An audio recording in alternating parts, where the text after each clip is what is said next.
I honestly didn't think it was possible for the President of the United States to confuse himself, confuse the reporter, and confuse all of America in one nonsensical clip. But Donald Trump was able to pull that off by weaving together multiple issues in a quite senile and concerning manner. You know, it's especially rich because every single attack that was levied against Joe Biden from Donald Trump has proven to be more applicable to Trump himself. When it comes to age, this clip right here is worse than any clip from the Biden era. When it comes to the quote-unquote auto pen that they accuse Biden of using, Trump is the one who has signed thousands of pardons, but dozens of which he can't even name the person who he pardoned, like the former president of Honduras, who is a drug kingpin. Trump knows nothing about it, yet he pardoned him. Trump said he knew nothing about it. So all of these attacks are so applicable to Donald Trump, but this clip in particular is a great example of a president that is one step away, 1 inch away from senility. This clip will leave you wondering,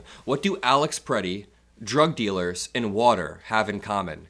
And if you're confused, then that's the point, because they have nothing in common. Trump just weaves together multiple issues, therefore confusing everybody in the room. Before I play for you the most viral clip that has gained millions of views overnight, let me show you his answer regarding Jeffrey Epstein, because this one was even more odd. Trump has now softened on Bill Clinton in particular, because Bill and Hillary are trying to testify in front of Congress in order to gain leverage by then saying, hey Trump, we testified, you have to as well. So now Trump is weirdly backing off and saying, I don't really like the way people are going after Bill Clinton. Like, dude, you're the one who has been making the allegations against Bill Clinton. Now Trump wants to back off. He also claimed that he's already been gone after, but he then refers different indictments for business fraud. He's a mess. NBC News broke the story today. I don't know if you saw it, that the Democrats are already saying, if you bring President Bill Clinton and he has to testify, we're bringing President Trump. What do you say to that? I think they might say that, you know,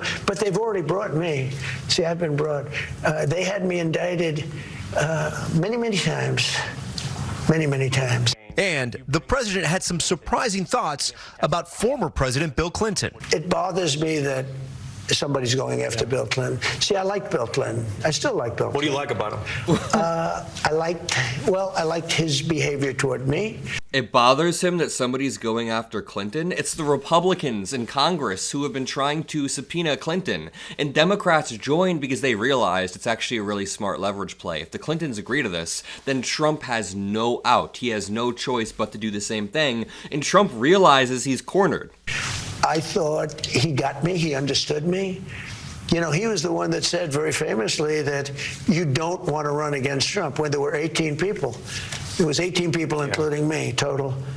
And he kept telling them, you don't want to run against Trump. It's really interesting how he's all of a sudden very sympathetic to Bill Clinton right when Clinton has leverage over him once again. As Micah points out, Epstein bros stick together. But then it gets even more odd. By the way, if you appreciate the videos on the Adam Mockler feed, make sure you drop a like. You guys are the absolute best, and we are building one of the strongest, smartest pro-democracy communities. Genuinely, we built a community of like-minded individuals who are pushing towards a better America, towards a better world. So make sure you subscribe below to join this community. Let's move on to this next clip in which Trump says that Alex Preddy and Renee Nicole Good were not angels. He's using the classic "they were no angels" argument. It's the same argument they use to justify the execution of George Floyd, for example. They say that George Floyd was no angel. And the reality is, yeah, he had some crimes in his past, but that is completely separate from the fact that he was executed on the street by a police officer with no judge, jury, trial, no due process by one white dude who had a knee on his neck. That is not how the process works, and that is especially not how it works in this situation as well, with BPD agents or ICE agents unilaterally killing people. Happy with the two incidents. It's not, you know, it's both of them, not one or the other. He was not an angel. And she was not an angel. You know, you look at some tapes from back, but still, I'm not happy with what happened there. Nobody could be happy, and ICE wasn't happy either. But I'm going to always be with our great people of law enforcement, ICE, police. We have to back them. If we don't back them, we don't have a country. You may happy with. In order to back the blue in a responsible way, you need to be willing to call out the police officers or ICE agents who are ruining the reputation of some well-meaning police officers that are in the force. Secondly, is Donald Trump, of all people, seriously going to use the "he was no angel, she was no angel" argument to justify the execution of someone? I mean, what if we carried that logic through? What if something horrific happened to Donald Trump and then we just said, well, he was in the Epstein files, he was no angel, he botched the response of COVID and slashed USAID, which led to the deaths of hundreds of thousands to millions of people. He was no angel himself. Look at the way he talked about Rob Reiner. This logic is not only self-defeating and just not how we look at justice in modern day America, but also Alex Preddy and Renee Nicole Good were almost close to angels. I mean, Alex Preddy, we can take him in particular. He was an ICU nurse who spent his last moments helping somebody who was pushed to the ground. Renee Nicole Good was a mother who was well-meaning. She was just trying to get away in her car. But Alex Preddy is like the perfect distillation of somebody who was executed while trying to help somebody else. Like, whose side do you think Jesus would be on in the situation? Would Jesus be on the side of the masked ICE agent who said, "fucking bitch," after he killed Renee Good? Or would he be on the side of the two beings who were trying to help their country, stand up for their country? What a despicable clip from Donald Trump. Now, this is the one where he's so incredibly confused. It went super viral because he goes from talking about immigration to Alex Preddy to water. Then the journalist gets confused. Like, what do you mean water? Boats? What do you... You do thousands of arrests. You arrest thousands of rapists. You arrest thousands of the worst people. You arrest the drug dealers. I mean, we had drug kingpins. We had murderers. Thousands. No incident. We bring them back to their country. Two people. It's bad. I hate it. I hate even talking about it. Two people out of tens of thousands, okay? Mm-hmm. And you get bad publicity. Nobody talks about all of the murderers that were taken out of our country. They don't talk about... but it was two Americans. They don't talk about, we have the smallest trucks. As an example, we've been very tough on the waters, and soon, pretty much overall. How did we go from Renee Nicole Good and Alex Preddy to being tough on waters? On the waters, and soon, pretty much overall. But if you look at... The waters? What is this dude talking about? Let me go back 1 second just so I can show you how deranged and confusing his speech pattern is. Nobody talks about all of the murderers that were taken out of our country. They don't talk about...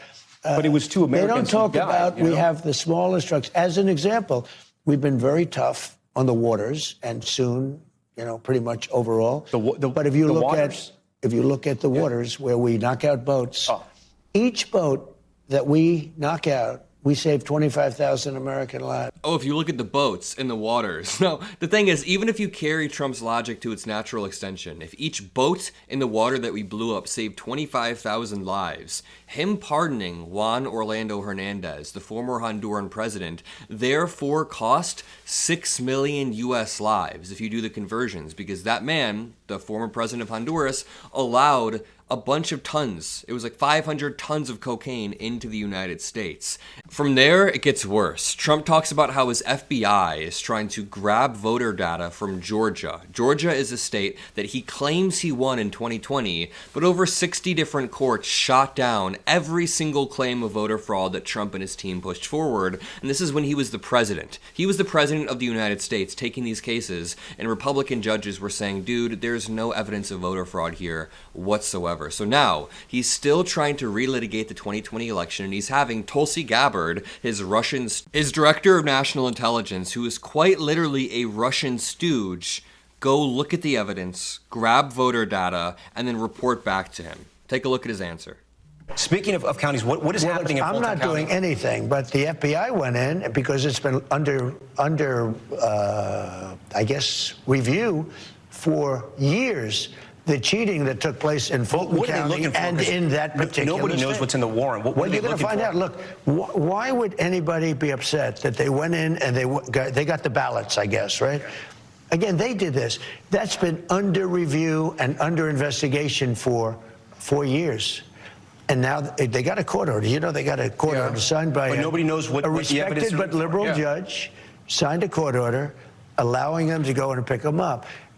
Well, you're going to know what the ballots say because they're right now inspecting the ballot. I'm not involved in it, but they are inspecting and checking the ballot. Why is Tulsi Gabbard? In the state of Georgia, they did multiple audits, multiple risk-limiting audits, and multiple ballot audits after the 2020 election because Trump and the Republican Party requested. The governor of Georgia and the Secretary of State of Georgia, Raffensperger, were Republicans. They are Republicans. Raffensperger was well respected in his state, and he was pressured by Donald Trump to flip the results. Even this Republican stood firm and said, dude, there's no evidence of fraud. Now, 4 or 5 years later that Donald Trump is back in power, he's trying to claim that there was fraud and he's going to go back and find it. He's then asked if he'll trust the results of the midterms if he loses.